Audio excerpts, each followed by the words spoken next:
Movie start होती है एक इंटरव्यू से, जहां डॉक्टर कृपी रिपोर्टर टेरन को बता रही होती हैं कि उन्होंने कैंसर का इलाज ढूंढ लिया है।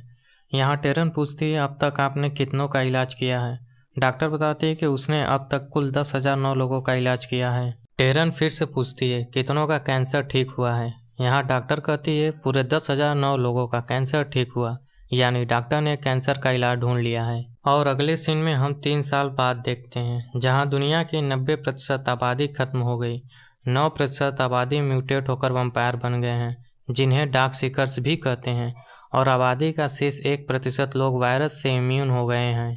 इन सब का कारण वही वायरस है जिसे डॉक्टर क्रिपिन ने कैंसर के इलाज के लिए बनाया था। अगले सीन में हम एक रेड कार को देखते हैं जिसे विल स्मिथ चला रहे होते हैं, और उनके साथ उनका एक कुत्ता होता है जिसका नाम सैम होता है।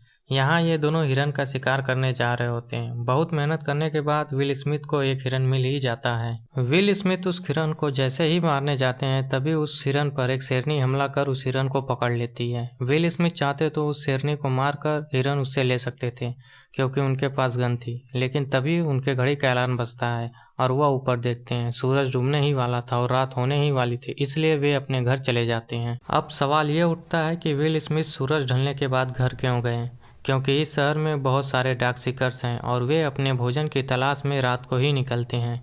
ये रात को ही क्यों निकलते हैं? क्योंकि इनकी स्किन बहुत ज़्यादा सेंसिटिव है।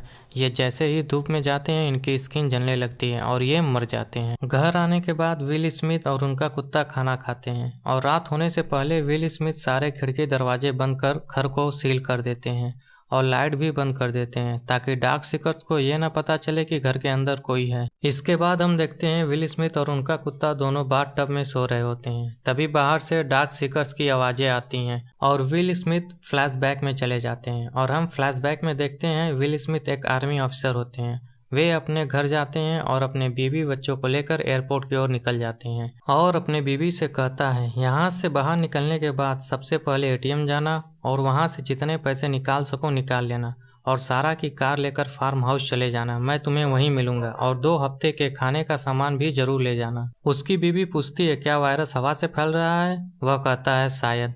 तभी विल स्मिथ रेडियो ऑन करता है और रेडियो पर प्रेसिडेंट कह रहे होते हैं, मुझे बहुत दुख के साथ कहना पड़ रहा है, आज मैंने एक सरकारी दस्तावेज पर साइन किए हैं जिसके तहत फौज की मदद से न्यूयॉर्क शहर को देश के बाकी हिस्सों से अलग कर दिया जाएगा। तभी विल स्मिथ कहता है कि अभी हम इस वायरस को 2 हफ्ते में रोक सकते हैं, और मैं इसे अभी भी रोक सकता हूँ फैलने से। उसकी बीवी कहती है कि यह काम तुम शहर के बाहर भी रहकर कर सकते हो। विल स्मिथ बोलता है, इसकी शुरुआत यहीं से हुई थी, खत्म भी यहीं होगा। तभी एक म्यूटेंट उसकी कार से टकराता है, जिसके कारण उसकी बीवी और उसका बच्चा बहुत बुरी तरह से डर जाते हैं। अब ये बड़ी मुश्किल से एयरपोर्ट तक पहुंचते हैं, लेकिन वहां बहुत ज़्यादा भीड़ होती है, क्योंकि हर कोई इस शहर से बाहर जाना चाहता है, लेकिन इस शहर से वही बाहर जा सकता है जो इन्फेक्टेड नहीं हो। और इन्फेक्टेड लोगों को पता करने के लिए उनके पास एक डिवाइस होती है, जिससे ये पता चलता है कि कौन सा आदमी इन्फेक्टेड है और कौन सा आदमी इन्फेक्टेड नहीं है। जब वे विल स्मिथ के बच्चे को चेक करते हैं तो वह इन्फेक्टेड नहीं होता, लेकिन जब वे विल स्मिथ के बीवी को चेक करते हैं तो मशीन बताती है कि वह इन्फेक्टेड है, और आर्मी सोल्जर उसके बीवी को वहां से लेकर जाते हैं। तभी विल स्मिथ कहता है कि वह मेरी बीवी है, तुम उसे दोबारा चेक करो, पर वे नहीं करते। विल स्मिथ एक कर्नल होता है, वह सोल्जर को ऑर्डर देता है और कहता है कि तुम उसे दोबारा चेक करो, और वे जब दोबारा चेक करते हैं तो मशीन उसे इन्फेक्टेड नहीं बताती है। फिर वे तीनों आर्मी बेस के अंदर चले जाते हैं, जहां विल स्मिथ अपने बीवी और बच्चे को हेलीकॉप्टर में बिठाकर उन्हें गुड बाय बोलकर हेलीकॉप्टर से दूर खड़ा हो जाता है। और जैसे ही उनका हेलीकॉप्टर टेक ऑफ करता है, हमें दूसरी तरफ एक और हेलीकॉप्टर दिखाया जाता है जिस पर इन्फेक्टेड लोगों ने हमला कर दिया है,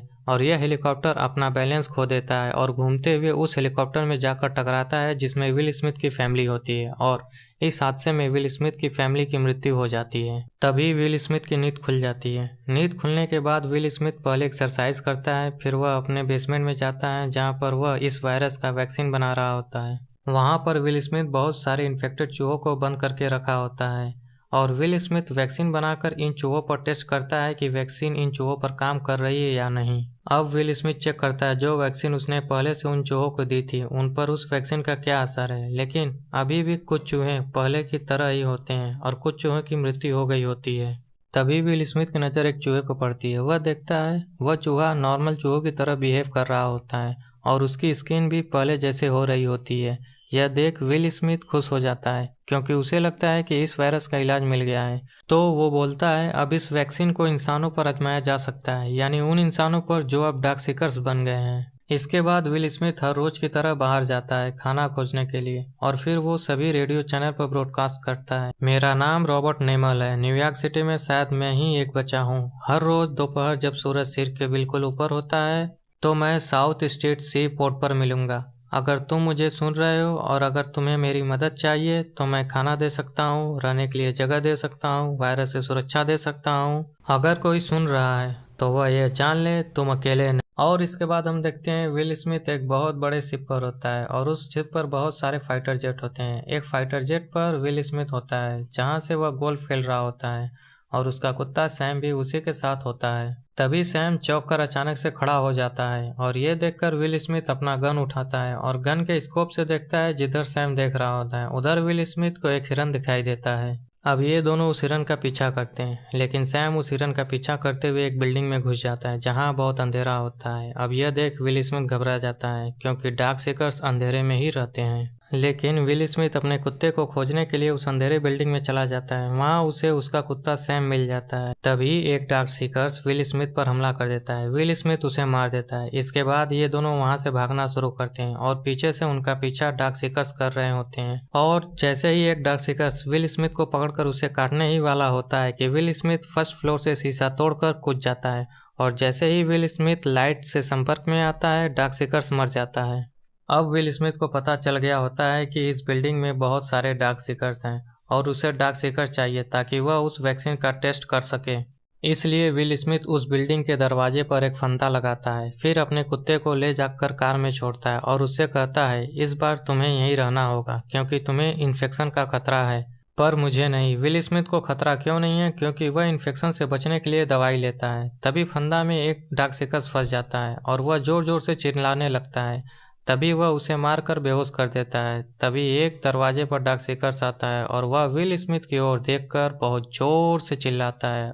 अब वह उसे पकड़कर अपने लैब में लाता है और वहां उससे वही वैक्सीन देता है जो वह उस चूहे के दिया होता है जिससे वह चूहा ठीक हो रहा होता है। वैक्सीन देने के बाद उसकी सांसें धीमी होने लगती हैं, शरीर का तापमान भी गिरने लगता है, जिससे विल स्मिथ को लगता है कि यह वैक्सीन इंसानों पर भी काम कर रही है। कि तभी डार्क सीकर्स उठ जाता है और जोर जोर से चिल्लाता है, फिर बेहोश हो जाता है और विल स्मिथ की सारी उम्मीदें टूट जाती हैं। अब विल स्मिथ अपनी आज की सारी बातें और सारे रिसर्च को अपने लैपटॉप में रिकॉर्ड करता है, जहां पर वह कहता है दिन 1001, आज हम उनके बहुत करीब पहुंच गए थे। ब्लड टेस्ट से पता चलता है कि हवा और स्पर्श इन दोनों से होने वाले इन्फेक्शन से अब तक मैं बचा हुआ हूँ, पर कुत्तों को यह इन्फेक्शन उनके काटे जाने की वजह से हो सकता है। मुझ पर असर करने वाली दवा मरीजों पर असर नहीं करती। इससे यह पता चलता है कि विल स्मिथ के पास वो दवा तो है जिससे इन्फेक्शन से बचा जा सकता है, लेकिन उसके पास वो दवा नहीं है जिससे इन्फेक्टेड लोगों को ठीक किया जाए। इसलिए वह अभी भी वैक्सीन बनाने के लिए रिसर्च कर रहा है। आगे वह बताता है आज मैंने एक ऐसे इन्फेक्टेड मेल को देखा है जो सूरज की रोशनी में आ गया। हो सकता है कि दिमाग कम चलने के कारण या फिर खाने की बहुत ज़्यादा कमी हो जाने के कारण वे शायद अपने जीने के तरीकों को बदल रहे हैं। अगले दिन वह फिर बाहर निकलता है। बाहर उसे रोड पे एक डमी दिखाई देता है, जो एक अजीब बात होती है, जिसे देखकर विल स्मिथ गुस्सा हो जाता है और कहने लगता है तुम यहाँ बाहर क्या कर रहे हो फ्रेड, तुम्हें बाहर कौन लेकर आया फ्रेड। यह कहकर विल स्मिथ उस पर गोली चलाने लगता है और तब तक गोली चलाता है जब तक वह पुतला गिर नहीं जाता। दरअसल यहाँ उसकी दिमागी स्थिति ठीक नहीं होती क्योंकि वह पिछले 1001 दिनों से अकेले ही रह रहा होता है। इसके बाद वह पुतले के पास जाता है, तभी वह एक फंदे में फंस जाता है और उसका सर जमीन से टकरा जाता है, जिससे वह तुरंत बेहोश हो जाता है। दरअसल यह उसी तरह का फंदा होता है जैसा फंदा उसने डार्क सीकर्स को पकड़ने के लिए उस बिल्डिंग के पास लगाया होता है। शाम हो जाती है, विल स्मिथ को होश आता है तो वह उस फंदे को काट कर नीचे उतरता है। तभी वहां पर वही इन्फेक्टेड आदमी आता है जो उस दिन उस बिल्डिंग से बाहर आया था जब विल स्मिथ एक डार्क सीकर्स को पकड़ता है। इसका मतलब यह है कि इसी ने ही यह फंदा लगाया था। तभी वह इन्फेक्टेड आदमी अपने 3 कुत्तों को विल स्मिथ के ऊपर छोड़ देता है। वे तीनों विल स्मिथ के ऊपर हमला कर देते हैं, पर वह इन इन्फेक्टेड कुत्तों को मार देता है, लेकिन उनमें से एक इन्फेक्टेड कुत्ता विल स्मिथ के कुत्ते को काट लेता है, जिसके कारण सैम घायल हो जाता है। अब विल स्मिथ अपने कुत्ते के साथ घर आता है और उसे वैक्सीन लगाता है, लेकिन विल स्मिथ का कुत्ता ठीक नहीं होता। वह उसे अपने गोद में उठाकर बैठ जाता है और सैम का गला दबाकर उसे मार देता है। ये करते वक्त उसे बहुत ज़्यादा बुरा लग रहा था। वह रो रहा था क्योंकि विल स्मिथ ने उसे बचपन से पाला था और इस शहर में उसके सिवा उसके साथ और कोई नहीं था, और अब विल स्मिथ अकेला हो गया होता है। अब ये दिखाते हैं कि अगले दिन वह रात को घर नहीं जाता, बल्कि वह उन डाक सिकर से बदला लेने के लिए जाता है और वह कार से कई सारे डाक सिकर्स को मार देता है, पर उसकी कार पलट जाती है जिसमें वह फंस जाता है। तभी वहां पर वही इन्फेक्टेड आदमी आता है जो उस दिन बिल्डिंग से बाहर आ गया था। वह उसे मारने के लिए आता है। तभी एक बहुत तेज रोशनी आती है और सारे डाक सिकर्स वहां से भाग जाते हैं, और वहां एक औरत आती है और उसे कार से बाहर निकालती है और पूछती है आप कहाँ रहते हैं। विल स्मिथ उसे अपना पता बताता है और बेहोश हो जाता है क्योंकि कार पलटने की वजह से उसे बहुत सारी चोटें लगी। अगले दिन विल स्मिथ को अपने घर में जब होश आता है तो वह देखता है वहां उसके घर के किचन में एक औरत और एक बच्चा होता है। वह वही औरत होती है जो विल स्मिथ को उस डाक सिकर से बचाती है, और वह बोलती है मैं एना और ये ईथन है। ईथन उस बच्चे का नाम होता है जो उसके साथ होता है। हम मैरीलैंड से आए हैं, हमने रेडियो पर आपका ब्रॉडकास्ट सुना, वहां पर पूरा दिन हमने आपका इंतजार भी किया, पर आप वहां नहीं मिले। फिर एना उसे बताती है कि वह बचे हुए लोगों की बस्ती में जाने वाली थी। वह जगह सुरक्षित है। जहां विल स्मिथ कहता है ना ही कोई ऐसी बस्ती है और ना ही ऐसी कोई सुरक्षित जगह है, कुछ भी ऐसा नहीं हुआ जैसा हमने सोचा था। एना कहती है पहाड़ों में ऐसी बस्ती है जहाँ के लोग इन्फेक्टेड नहीं है, वो वायरस ठंड बर्दाश्त नहीं कर सकता है। ये बात सुनकर वह गुस्सा हो जाता है और वहाँ से चला जाता है। बाद में जब विल स्मिथ वापस आता है तो एना उसे अपने साथ चलने को कहती है, पर विल स्मिथ जाने से मना कर देता है और कहता है कि इसकी शुरुआत इसी जगह से हुई थी और इसे खत्म भी यहीं करूँगा।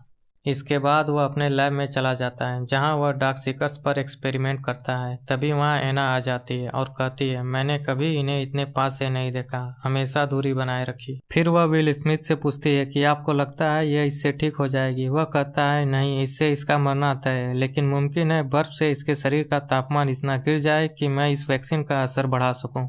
रात हो जाती है। विल स्मिथ अपने घर के सारे खिड़की दरवाजों को बंद कर रहा होता है। तभी वहां एना आ जाती है और उसे अपने साथ चलने को कहती है उस बस्ती की ओर। विल स्मिथ कहता है ऐसी कोई बस्ती नहीं है।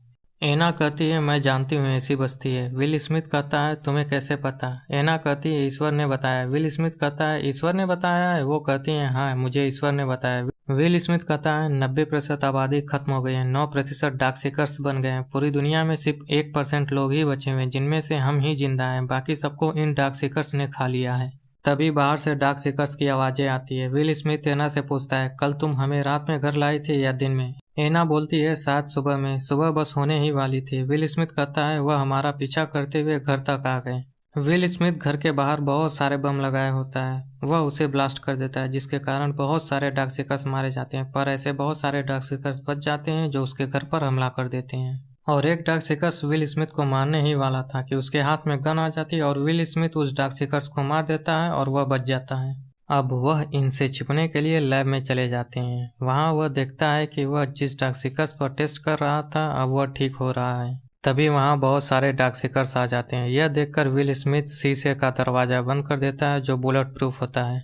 डार्क सीकर्स उस दरवाजे को तोड़ने की कोशिश करते हैं, लेकिन विल स्मिथ उनको ऐसा करने से मना करते हुए कहता है कि इलाज मिल गया है, मैं तुम सभी को ठीक कर दूंगा। पर वे इसकी बात नहीं सुनते। वे लगातार दरवाजे को तोड़ने की कोशिश कर रहे होते हैं। तभी वहां पर वह इन्फेक्टेड आदमी आ जाता है जो उस बिल्डिंग से बाहर आया था और वह इन सब का लीडर होता है। उसके मना करने पर सभी डार्क सीकर्स दरवाजे से दूर हो जाते हैं। तभी वह इन्फेक्टेड आदमी दरवाजे पर तितली बनाता है। यह देख विल स्मिथ समझ जाता है कि वे यहाँ क्यों आए हैं। वे यहाँ डार्क सीकर्स लड़की के लिए आए होते हैं क्योंकि उस डार्क सीकर लड़की के पीठ पर तितली बनी होती है। इसका मतलब वे सभी उस डार्क सीकर्स लड़की के लिए वहाँ आए होते हैं। विल स्मिथ उस डार्क सीकर्स लड़की को उसे दे देता है और वे सभी वहां से चले जाते हैं। अगली सुबह हम उन तीनों को कार से पुल पर जाते हुए देखते हैं जहां एना रेडियो चैनल पर ब्रॉडकास्ट करती है मेरा नाम एना है, मैं डॉक्टर रॉबर्ट और एक लड़का जिसका नाम नेथन है, मैं उनके साथ वारमोंट जा रही हूँ।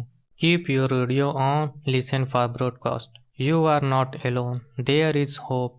और मूवी इधर ही खत्म हो जाती है। वीडियो पसंद आया हो तो लाइक कर देना, चैनल पर नए हो तो चैनल को सब्सक्राइब कर लेना और बेल आइकन को भी दबा देना ताकि मैं जब भी कोई नई वीडियो अपलोड करूं तो उसका नोटिफिकेशन आप तक सबसे पहले पहुंचे।